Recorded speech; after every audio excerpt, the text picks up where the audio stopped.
¿Qué tal? ¿Cómo están? Qué gusto que nos acompañen en esta mesa de Para Opinar. Hoy, evidentemente, el tema tiene que ver con la elección reñidísima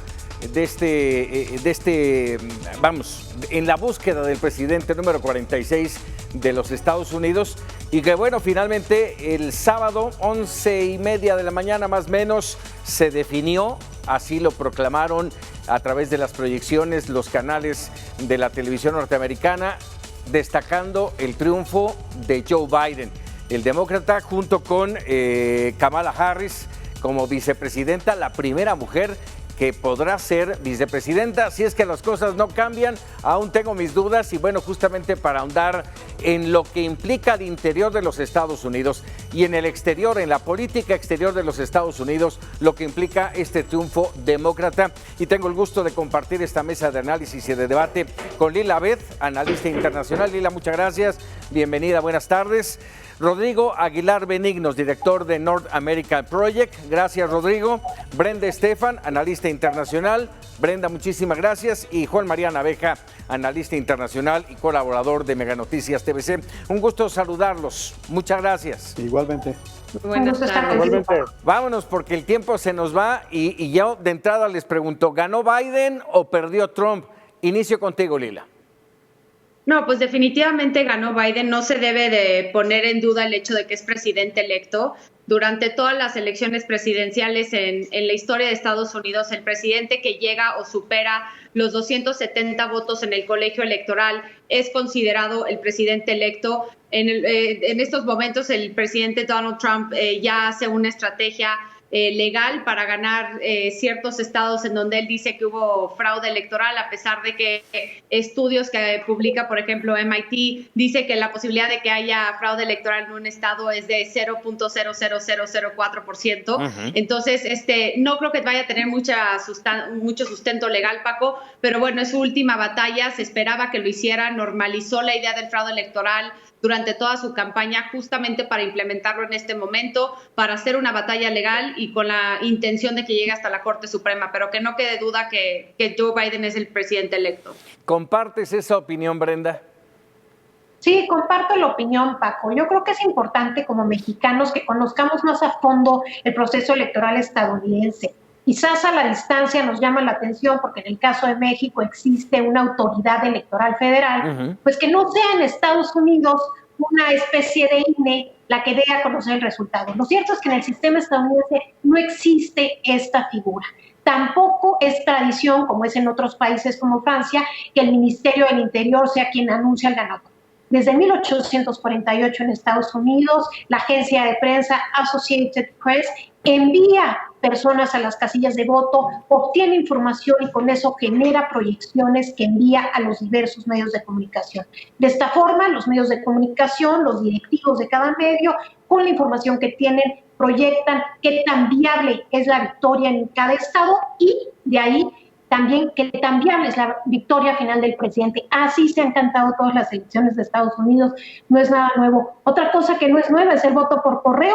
Este voto por correo existe desde la guerra civil en Estados Unidos, cuando quienes estaban en las trincheras enviaban sus correos, sus votos por correo, y ahora se quiere desacreditar este voto anticipado o este voto por correo, cosa que muy probablemente el Poder Judicial deseche. Por último, decir que si bien Donald Trump ha arrancado una estrategia legal, la Suprema Corte de Justicia de los Estados Unidos suele preferir no atraer los casos electorales y dejárselos a los tribunales estatales, pues son los estados los encargados de organizar la elección, y siendo que no hay pruebas contundentes, es viable que no atraiga el caso. En el caso de George Bush y Al Gore en el año 2000, fue una excepción más que la regla, debido a los tiempos del calendario electoral, que ya platicaremos más adelante en el programa. Así es, sin duda. A ver, en este sentido, la fecha límite es el 14 de diciembre, el día en que, vamos, de alguna manera se da de manera oficial el triunfo de Joe Biden, y estas argucias, estas impugnaciones del presidente Trump, ¿no van a generar finalmente un cambio, Rodrigo? No que le dé la vuelta a la elección, eso es lo que yo... Irreversible. Bueno, exactamente, y varios analistas y varias casas como universitarias como el MIT, lo comentó Lila, pues es muy difícil que le dé la vuelta digamos, al resultado. Yo diría que efectivamente ganó Biden, perdió Trump, pero avanzó el trumpismo. Sí. Y yo sí quiero meter este elemento porque es algo que hemos dejado de analizar 70 por millones. la euforia del triunfo de Biden. Pero ciertamente hubo más gente que votó por Trump, hubo más gente que hizo campaña por él, hubo ciertos estados que se voltearon también, sobre todo a nivel local, hacia el Partido Republicano. El Senado es altamente probable que siga en manos de los republicanos y al interior del Partido Republicano avanzaron los trumpistas. Entonces solamente lo dejaría ahí para conversarlo a fondo, pero no hay que perder de vista ese aspecto.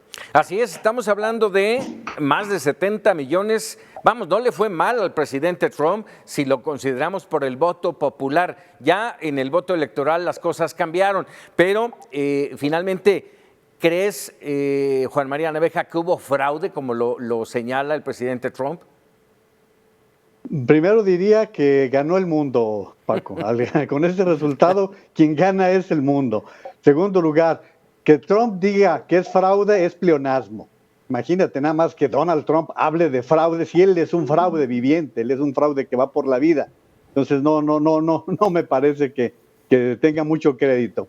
Enseguida, imagínate, 71 millones de votos fue lo que consiguió. 75 millones son los que tiene Joe Biden y son los dos candidatos con la mayor cantidad de votos en la historia. Se han colocado en primero y segundo lugar. Esta es la situación. Ahora, no hay margen, porque lo más probable es que lleguemos al 14 de diciembre con una ventaja de 306 votos. Va a ser indiscutible. Joe Biden va a ganarle por 4 hasta por 5 estados. Todavía hay hasta la posibilidad de que gane Carolina del Norte. O sea, la verdad es que ni siquiera habría margen, por lo que mismo que decía Brenda. En el caso del 2000 era un estado y eran 572 votos los que se estaban discutiendo. Entonces no hay margen para la discusión. Lo que sí me parece interesante es lo que planteaba Rodrigo hace un momento. Yo creo que aquí vamos a ver qué tanto los republicanos quieren recuperar el llamado partido de los valores, qué tanto quieren recuperar la decencia, qué tanto vamos a ver a los grandes apoyadores de grupos ultraderechistas en eso, qué tanto el Tea Party puede reaparecer. En fin, creo que hay tantas cosas por verse a partir de los resultados finales que no cabe duda que vamos a tener que poner los ojos en Estados Unidos en múltiples lugares. Ahora, con estos 71 millones de votos populares, no podemos dejar a un lado ya al presidente Trump. Posiblemente, o yo creo que seguirá evidentemente marcando y presente en la escena política de los Estados Unidos, Brenda. No, y de hecho, claro, perdón, Paco, hoy, sí iba a decir, nada más, perdón, Brenda, iba a decir que hoy la agencia Axios está anticipando que ya está hablando Trump del 2024. Es el primer indicio que empieza a dar de reconocer la derrota.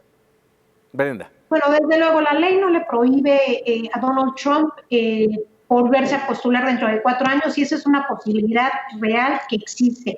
Creo que él va a apostar a una lucha no solamente jurídica, sino también política que le pueda generar réditos. Coincido plenamente con lo que dice Rodrigo. Trump se puede ir a su casa, pero el trumpismo está ahí, está fortalecido, obtuvo más votos que hace 4 años, es decir, es claro que no se trató de un accidente, sino que realmente Donald Trump, más que ser una causa, es un efecto de esta profunda división de un país dividido en las zonas de las grandes ciudades y las costas y el Estados Unidos profundo, digamos, dos Estados Unidos que viven en realidades diferentes, que se alimentan de información diferente y que ven la política estadounidense de diferente manera. De forma que de ahí me parece fundamental el discurso de Joe Biden, un discurso de unidad. Un país tan dividido, en el que 70.6 millones de personas siguen votando por un personaje tan controversial como Donald Trump, pero que a mí no me gusta pensar que son 70.6 millones de personas que son menos inteligentes, sino que simplemente también hay que entender que las mismas dislocaciones, disrupciones económicas han hecho que haya grupos importantes que se sientan alejados del poder en Washington, que vean en una figura como como es Donald Trump, que se ha convertido en el candidato de la división, en el presidente de la división, pues que vean en él un campeón. Y eso no se va a ir, de forma que Joe Biden tendrá que gobernar, como lo ha dicho, para Estados Unidos en su conjunto, y tendrá que saber entender y atender las causas de estas divisiones. Ahora, estamos hablando, insisto, de una votación inédita en los Estados Unidos. ¿Qué provocó esta situación? Podemos hablar de la pandemia, de los votos por correo electrónico, por correo, perdón. Podemos hablar también de la situación económica, podemos hablar de mil cosas, pero también hay un hartazgo. Había un hartazgo de estos 75 millones en contra de Trump y también una posición férrea y pegada al presidente, 71 millones, Rodrigo.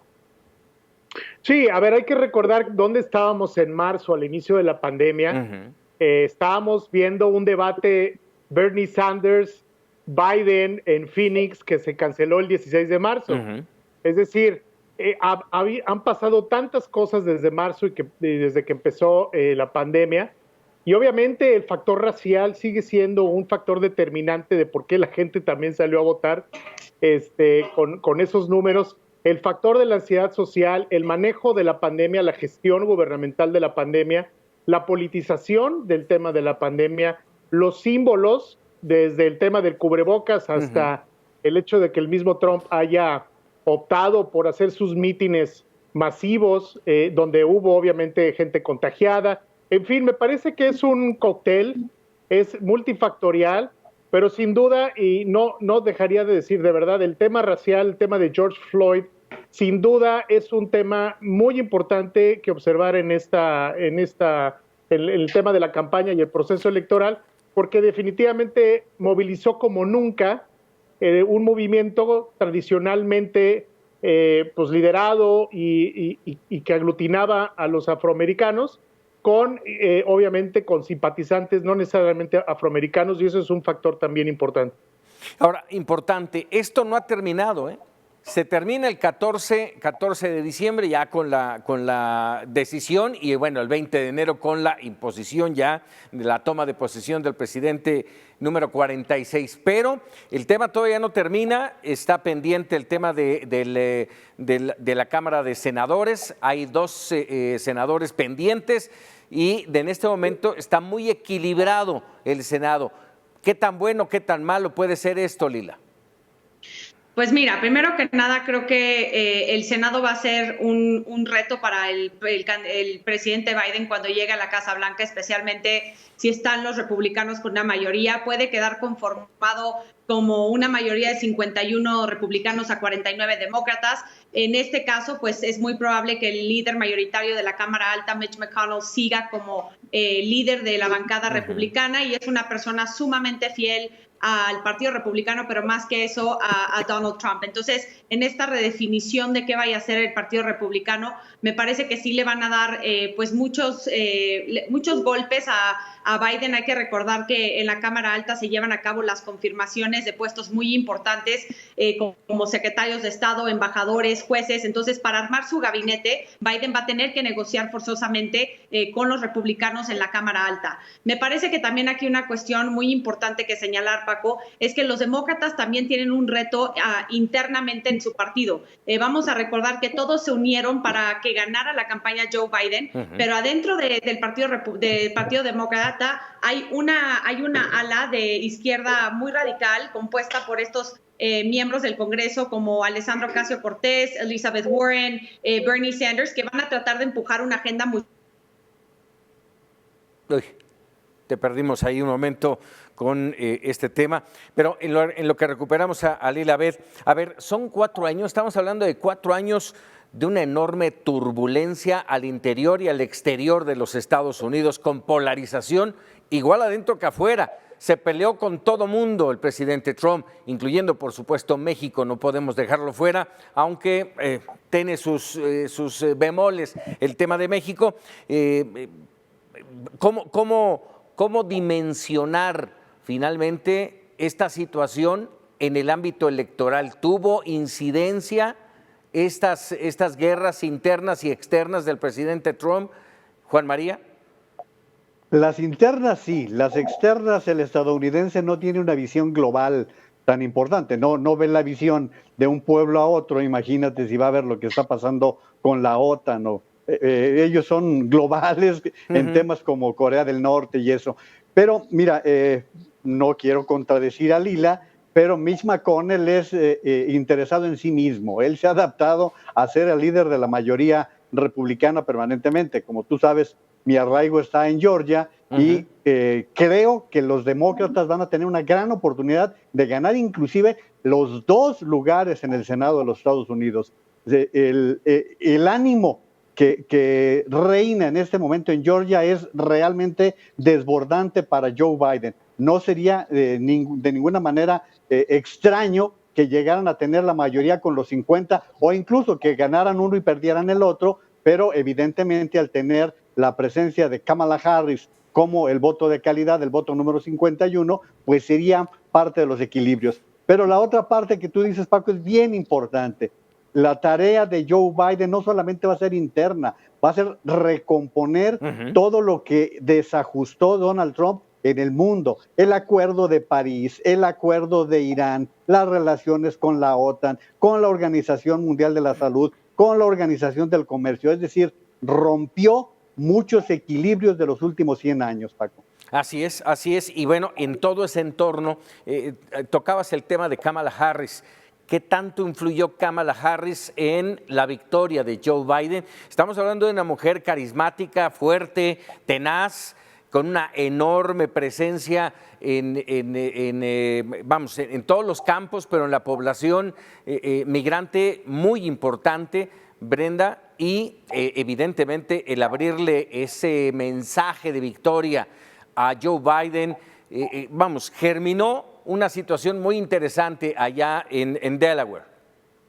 Sin duda, Paco. Yo creo que lo que significa la vicepresidencia futura de Kamala Harris es una enorme señal, porque en un país con enorme desigualdad, con una falta de justicia racial, el hecho que de una mujer, hija de inmigrantes, de una india y de un jamaiquino, pueda llegar a los más altos niveles de toma de decisiones dentro del poder político, es algo que verdaderamente da aire, digamos, a las minorías en Estados Unidos, que da confianza a las nuevas generaciones de mujeres, que da confianza a aquellos grupos que se han sentido vulnerados con el gobierno de Donald Trump. Entonces, sí creo que haya jugado un papel y sí creo que encierra un simbolismo en sí mismo el triunfo de esta mujer que rompe este techo de cristal para otras mujeres y que además se convierte pues en un ícono, digamos. Vemos todas estas imágenes de los últimos días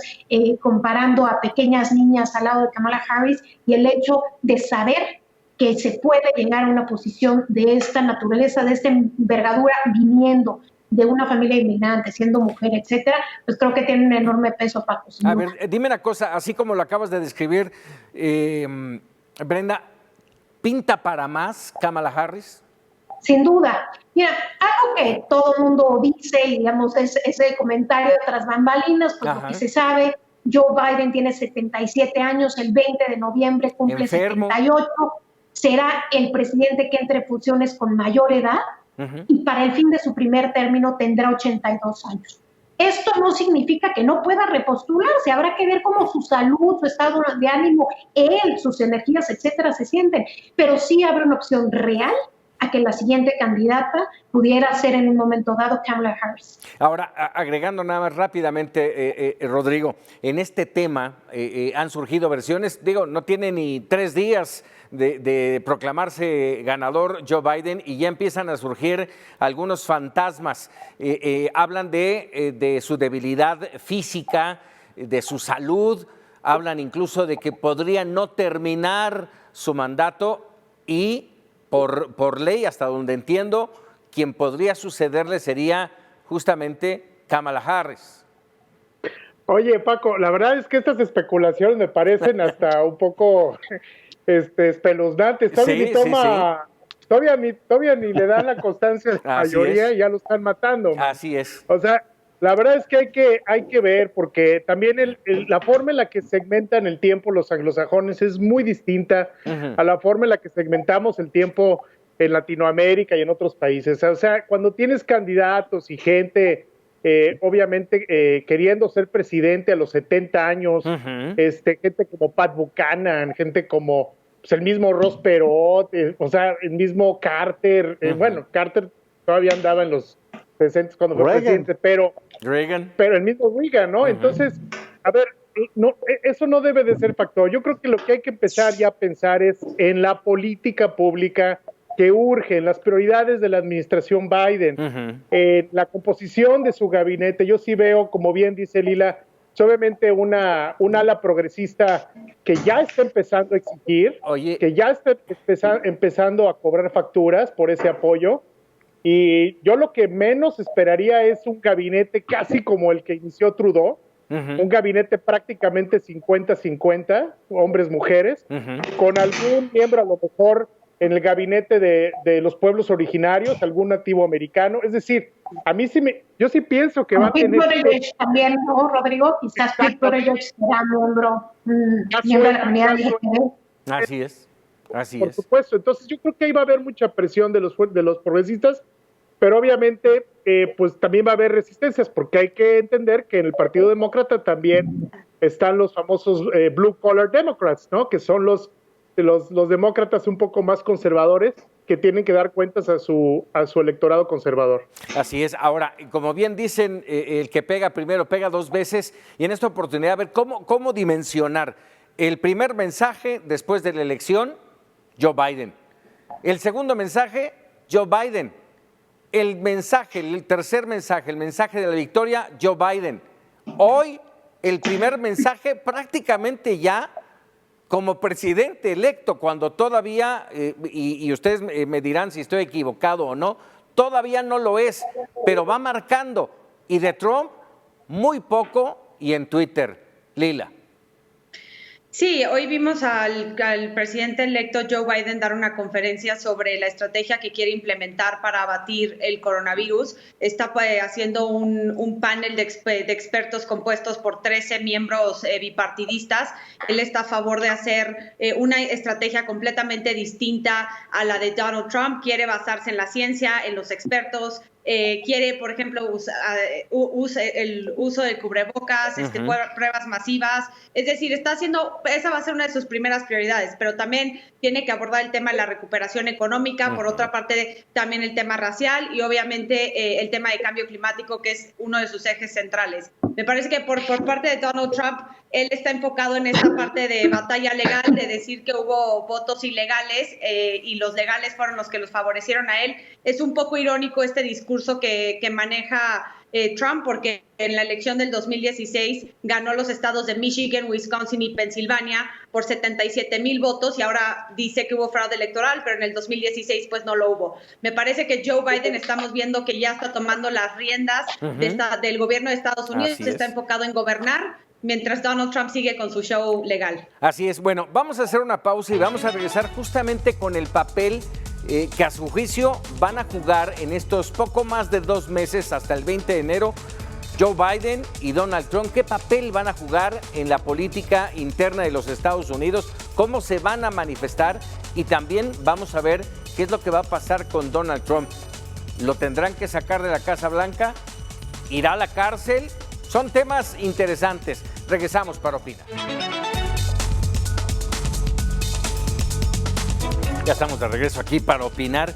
Y bueno, les decía antes de irnos a un corte, faltan poco más o menos 70 días, 70 largos días para el 20 de enero, la fecha en la que estaremos seguramente viendo desde la Casa Blanca la toma de protesta del presidente, en ese momento ya presidente Joe Biden, si es que nada cambia, insisto, aquí subrayo. Pero bueno, ¿qué va a pasar en esos 70 días? No hay un vacío como tal, no hay un vacío de poder, pero hoy ya marcó de cierta manera Joe Biden su presencia como presidente electo. Juan María Naveja. Y no solamente eso, vamos a los símbolos, Paco. Hoy, frente a la Casa Blanca, se empezó a construir ya el podium en donde tomará posesión Joe Biden. Eso ya te va marcando hacia dónde van las cosas. En los próximos días, tiene muy poco por hacer Donald Trump. Mira, Paco, yo he escuchado a muchos que dicen, es que todavía nos puede hacer daño cuando hablan de México. No, ya no tiene tiempo, porque cualquier recurso que se interponga se lleva 3, 4 meses para llegar a su fin. Entonces, Donald Trump realmente lo que va a tener que hacer es tratar de negociar su salida de la mejor manera. Y negociar implica revisar toda la problemática que puede tener. No perdamos de vista que él tiene problemas con el estado de Nueva York, que no son delitos federales, porque en un momento dado él puede negociar asuntos federales con el presidente entrante, pero en el caso del estado de Nueva York hay que ver cómo se da lo de sus impuestos, cómo se dan las 2 demandas que tiene y todo esto. Y el candidato, el presidente electo va a tener que trabajar en los temas medulares. Hoy ya, como decía Lila, está el tema del COVID, pero ya se está apuntando todos los temas migratorios que él se comprometió. Primero, lo de los 11 millones que podrían regularizar su situación migratoria, los Dreamers, los estatutos migratorios para venezolanos, salvadoreños, nicaragüenses.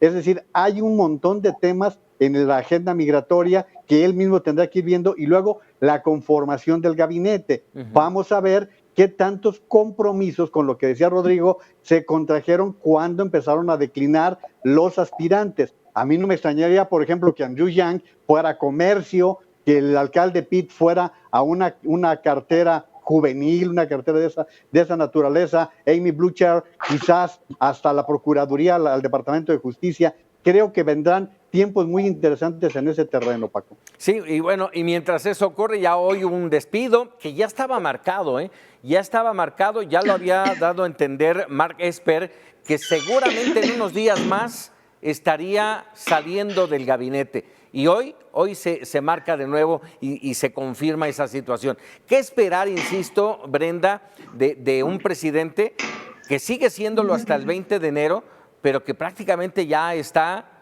fuera de toda toma de decisiones? No nada más será en el ámbito judicial, sino también en el ámbito político. Ya vimos que el día 14 de noviembre están convocando a una mega marcha en la ciudad de Washington, bueno, en diversas ciudades, pero focalizada en Washington, para apoyar la lucha electoral por parte de Donald Trump. Entonces, va a haber movilización. Es probable que los grupos extremistas blancos se encuentren en este tipo de marchas. Por otro lado, en cuestiones administrativas que pudieran parecer menores, pero que meten la piedrita en el zapato, hay una agencia de administración de servicios generales cuya cabeza nombró Donald Trump en 2017.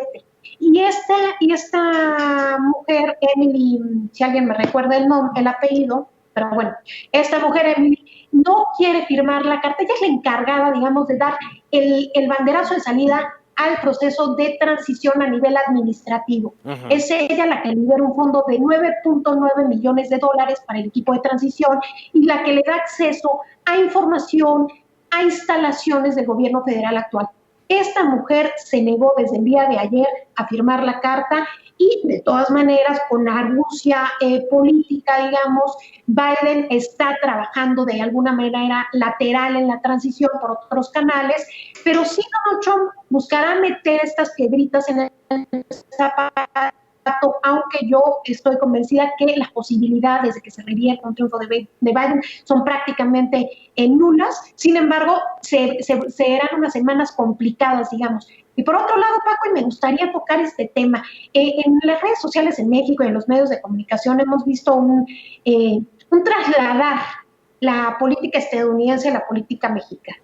Me parece que el hecho de que alguien esté, digamos, contento de la derrota de Donald Trump o se alegre de esta, no implica ni que uno está a favor de la agenda demócrata, ni que uno está en contra de Andrés Manuel López Obrador, ni que uno está a favor de Nicolás Maduro. Es decir, paradójicamente, la izquierda en Venezuela lo ve como una pésima noticia, como una muy buena noticia, y la izquierda en México como una pésima noticia.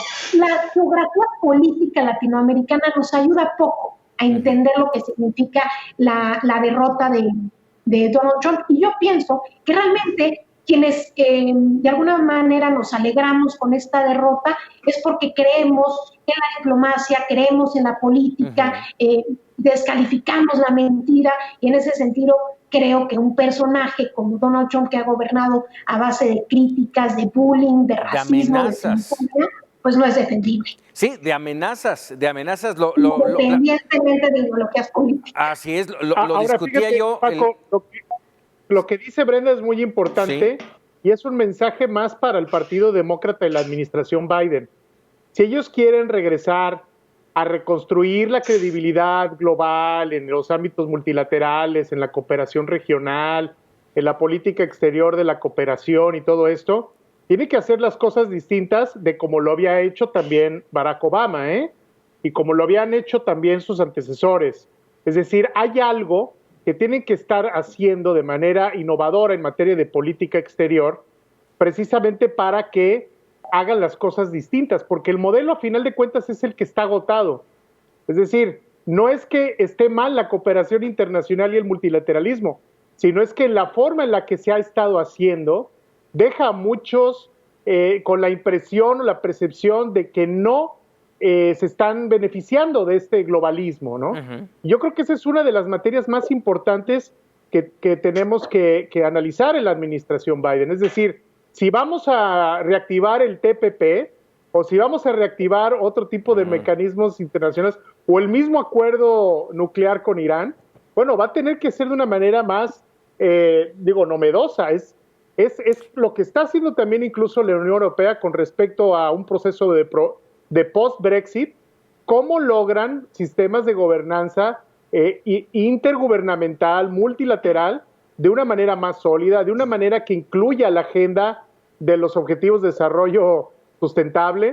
Es decir, hay muchas cosas ahí que se tienen que hacer de una mejor manera, sin importar si es Trump o Biden. Ese es mi punto. Y ahora, con esto que conocemos, o que conocen ustedes mucho más que yo, evidentemente, de Joe Biden y de su campaña y de sus proyectos, ¿ven estas señales de cambio tanto de la era Trump como de la era Obama para el mundo y para ellos mismos, Lila? Sí, a ver, o sea, yo creo que Joe Biden tiene que dejar su huella ya como presidente. Obviamente ha tomado una distancia sana de lo que va a ser, de lo que hizo Obama. Pero no, yo sí creo que Joe Biden cree en el multilateralismo. Yo creo que su agenda para la política exterior, si bien es cierto, es no regresar a lo que había, me parece que sí se va a volver a integrar al Acuerdo de París, va a restaurar las alianzas con la OTAN, va a tratar de meter otra vez una negociación con Irán, va a continuar con una cierta guerra comercial con China, pero no de la misma manera que lo... Caray, volvimos a perder ahí a Lila Beth. A ver, Juan María, estaba mencionando que va a trabajar de manera distinta con China. Fue lo último que dijo Lila. Y yo pregunto, de los dignatarios en el mundo que no le han dado todavía la felicitación a Joe Biden, está China, está Rusia, está Brasil y está México. No perdamos de vista que Joe Biden fue 8 años vicepresidente y en esos 8 años, a diferencia de otros vicepresidentes, tuvo una gran actividad internacional y donde no tuvo muy buenas relaciones fue ni en Rusia ni en China. Y de hecho, durante la campaña hubo señalamientos muy claros con el tema de China. China tendrá que ser tratado de una manera diferente por las implicaciones económicas que tiene, por lo que está representando. Es el principal acreedor de los Estados Unidos, Paco. En el caso de Rusia, bueno, pues hay ciertas afrentas que se tienen que realizar, que se tienen que superar. Pero fíjate, continuando también con la línea que decía Rodrigo, el mundo es completamente diferente al que tuvo, por ejemplo, Bill Clinton. ¿Por qué? Pues porque a Barack Obama le tocó, después de todo el problema de la guerra de Irak, tenía que entrar en unas condiciones completamente diferentes.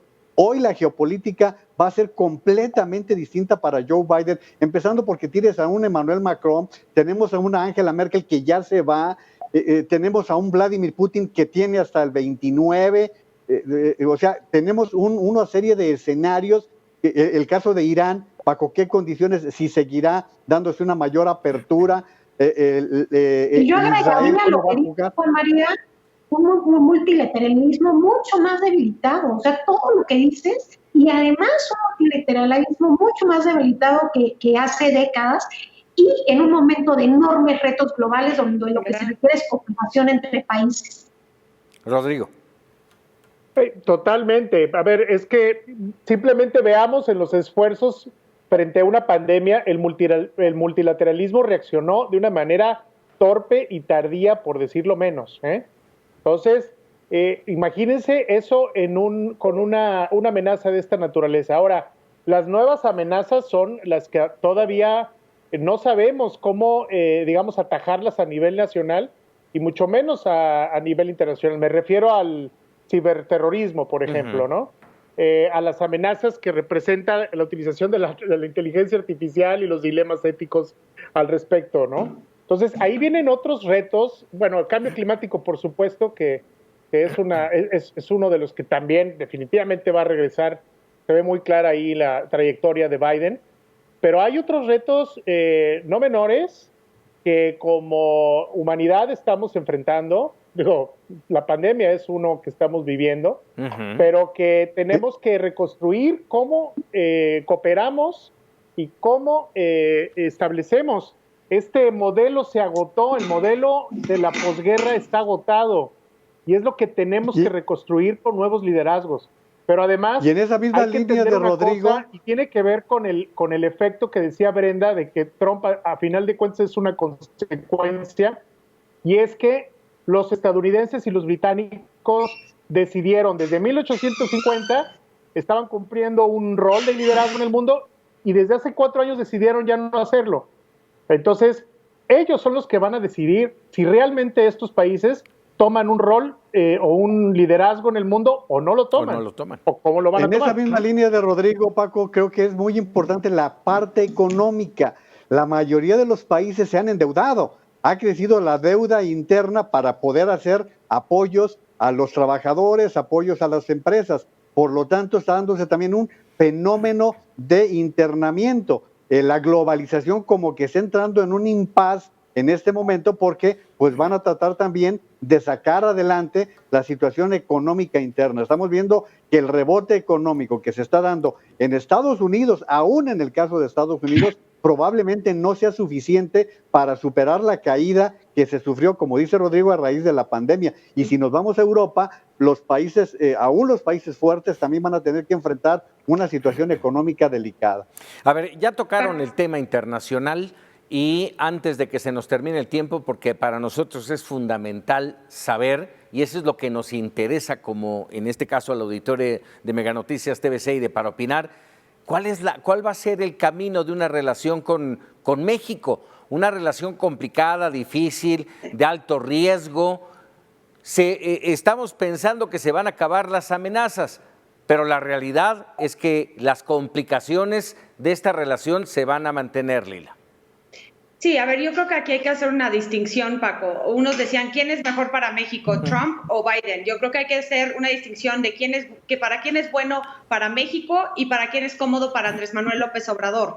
Me parece que una reelección de Donald Trump era muy cómodo para la 4T debido a que ha cedido a todas las peticiones unilaterales que han llegado desde la Casa Blanca, siempre y cuando Donald Trump no se meta en los asuntos internos de México. Me parece que con una llegada de Joe Biden puede ser muy bueno para México y sí puede resultar un poco incómodo para el gobierno de Andrés Manuel López Obrador. Van a haber señalamientos muy fuertes en el tema de derechos laborales, en compromisos ambientales que están plasmados ya en el nuevo Tratado de Libre Comercio. Me parece que en el tema... Exactamente, el tema de energías, que no está respetando contratos energéticos del gobierno mexicano, creo que ahí también pueden haber varios señalamientos en el tema de violación de derechos humanos, en el alza de inseguridad, feminicidios. O sea, yo creo que son mucho más diplomáticos los demócratas, pero sí creo que va a ser un giro de 180 en la relación bilateral.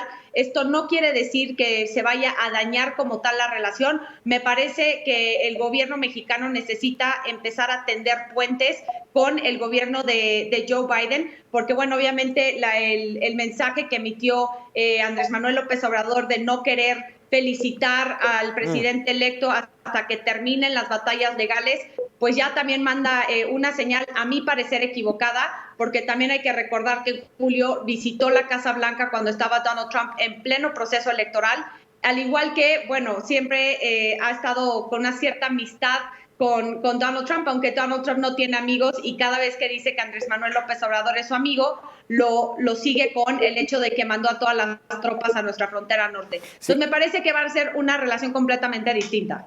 Sí, y vamos, la diplomacia es un conglomerado de signos y de símbolos, Juan María.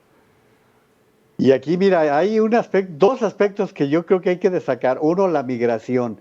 El problema de la crisis económica que vamos a enfrentar el próximo año, si ya está aumentando en un 26% el flujo de mexicanos rumbo a Estados Unidos, cuando habíamos logrado que se pusiera casi a mano, ya eran casi los mismos los que se iban que los que regresaban. Va a ser un problema para el gobierno de Joe Biden, la migración de mexicanos hacia los Estados Unidos. Dos, de lo que decía Lila, yo creo que uno de los temas cruciales va a ser el de medio ambiente. ¿Por qué? Porque seguramente Kamala Harris será la responsable de ese tema y ella ha sido sumamente clara en lo que piensa, en lo que espera de cuestiones medioambientales. Creo que va a ser, y además los conoce bastante bien, es una mujer que toda su vida la hizo en California, conoce perfectamente la interrelación que existe con México. Y bueno, pues lo de energías, pues creo que se dice por sí mismo, ¿no? López Obrador y Trump compartían el carbón, y en el caso de Joe Biden lo que tiene muy claro es las energías renovables.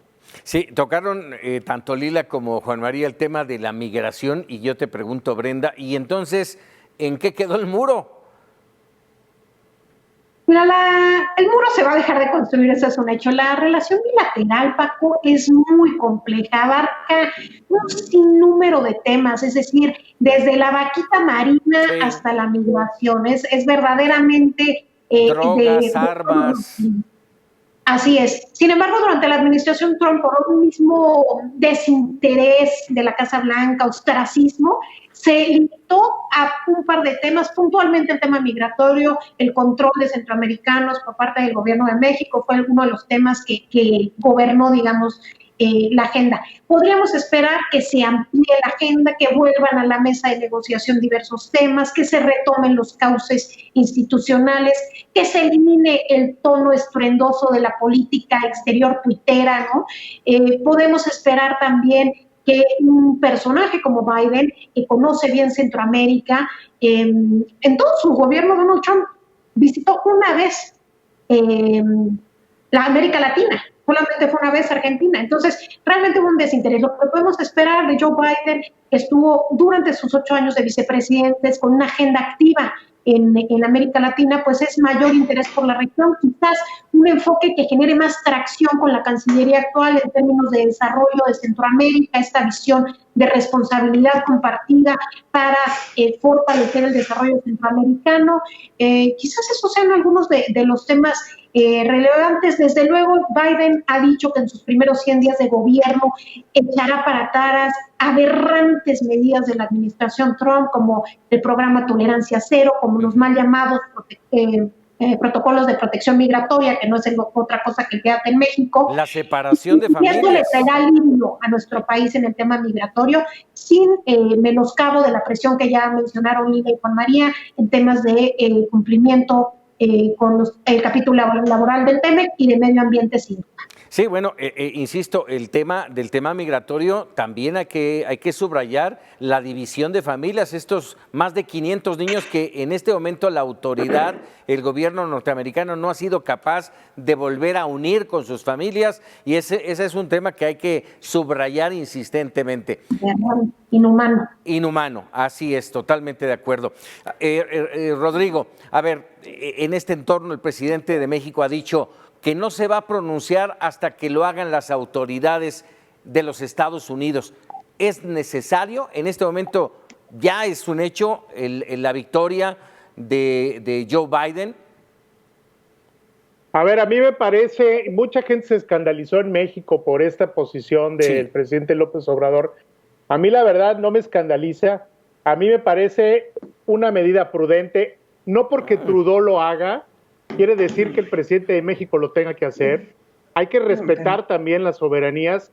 Me parece que también hay que entender la posición estratégica que tiene México y las asimetrías que tiene de poder entre México y Estados Unidos, por lo cual no nos podemos tampoco dar el lujo de generar una confrontación, aunque no sé si estén de acuerdo mis colegas o no, pero Trump va a seguir siendo presidente los próximos 72 días, ¿no? Así es. Entonces, me parece una posición bastante prudente, cautelosa. Y hay que también despersonalizar la relación bilateral. Yo no estoy de acuerdo un poco con lo que dijo Lila, de que si se enojaron y que si Biden y que si... No, a ver, sí, efectivamente hay una cuestión importante que tiene que ver con la proximidad, la diplomacia, pero estoy de acuerdo con Brenda, la relación bilateral es sumamente compleja, multifactorial, tiene que ver con eventos que van desde el asesinato de la familia Levarón hasta los niños en jaulas, entonces dejemos de personalizar esto y pongámonos a ver también cuáles son las opciones que tiene el gobernante frente a las asimetrías de poder y frente también a una realidad. Legalmente no es el presidente electo. Eso. Punto. Eso Punto.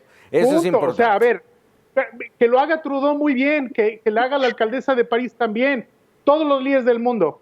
México está optando por la prudencia, pero también con la cautela, pero también con una cuestión también de principio de respeto a las soberanías. Es decir, digo, puede haber incongruencias, pero dice, bueno, mejor me espero. ¿Qué perdemos? ¿Credibilidad por la familia Biden? Me queda minuto y medio y por alusiones inicio contigo, Lila, y después Brenda. Brenda, inicio contigo. Bueno, yo creo que quizás se le ha dado demasiada importancia al tema en México. Yo habiendo trabajado en la Embajada de México en Estados Unidos, te diría, no es la postura que yo hubiera tomado, pero creo que esto no va a determinar el futuro de la relación bilateral. Creo que, como decíamos, la relación bilateral es muy compleja, es muy vasta. Hay intereses muy importantes de ambos lados de la frontera. Washington y la Ciudad de México tienen claro que tienen que ser aliados en bloque comercial, en temas frente a Centroamérica, etcétera, y creo que eso será lo que reinará en la agenda bilateral. Desde luego, la Cancillería tendrá que hacer gala de capacidad diplomática para construir acuerdos en este sentido.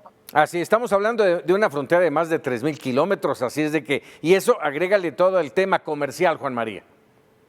Bueno, yo quiero empezar por decir que no estoy de acuerdo. Sí, es un hecho que es de una situación de profunda ignorancia. Andrés Manuel López Obrador es un ignorante en materia de las relaciones México-Estados Unidos, es un ignorante en materia de la política estadounidense. Y perdóname, Rodrigo, están equivocados 100 mandatarios en todo el mundo y está diciendo de alguna manera que hubo fraude, está avalando las palabras de Trump de que hubo fraude, de que fue un proceso que no fue limpio, de alguna manera lo está avalando de esa forma, porque los demócratas, les recuerdo que ya hay voces demócratas que le están recordando a López Obrador que no se esperó para el proceso de Venezuela con Maduro, que no se esperó y además recibió a Evo Morales. O sea, ¿dónde está el respeto, la doctrina Estrada, que es realmente un mito? Y finalmente diría que la parte esencial era lanzar un acercamiento, porque yo les puedo asegurar que en este momento, para Trump, México y López Obrador ya no están en su cabeza. A ver, por alusiones, Rodrigo. A ver, acercamiento, compartimos una frontera de 3,000 kilómetros. ¿Qué más acercamiento quieres, Juan María? O sea, ¿tú crees que los demócratas se están sentidos, están preocupados, están heridos porque Andrés Manuel no los reconoció?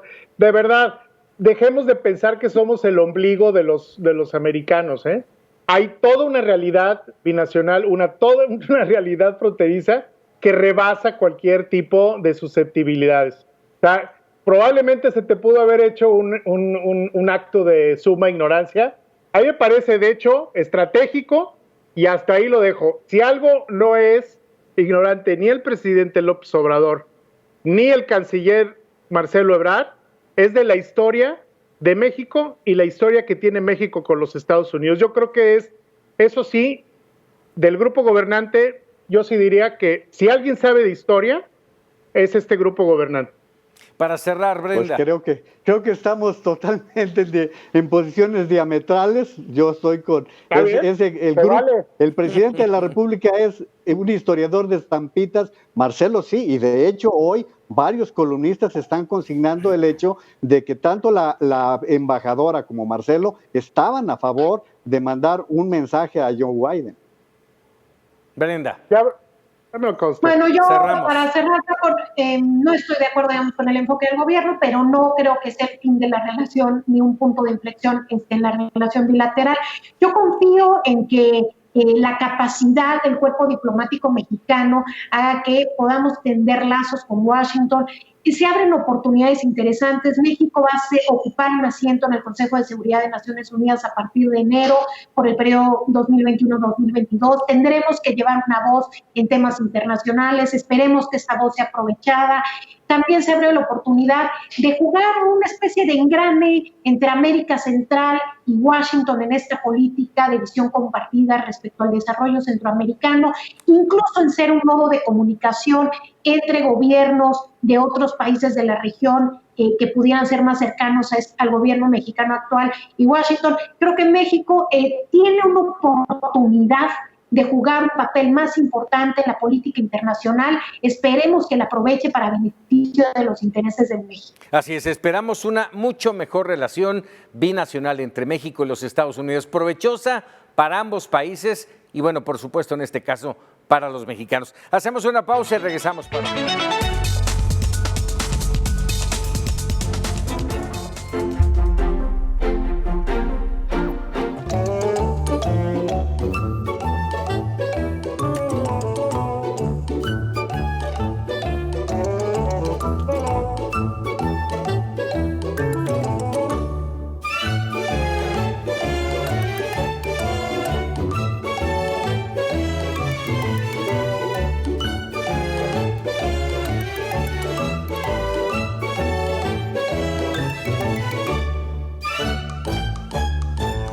Bueno, hay parte de los memorables, los cartones que generaron, por supuesto, esta elección en los Estados Unidos. Mi agradecimiento a Lila Abed, lamentablemente. Paco, antes de que nos vayamos, es que ya no hay tiempo.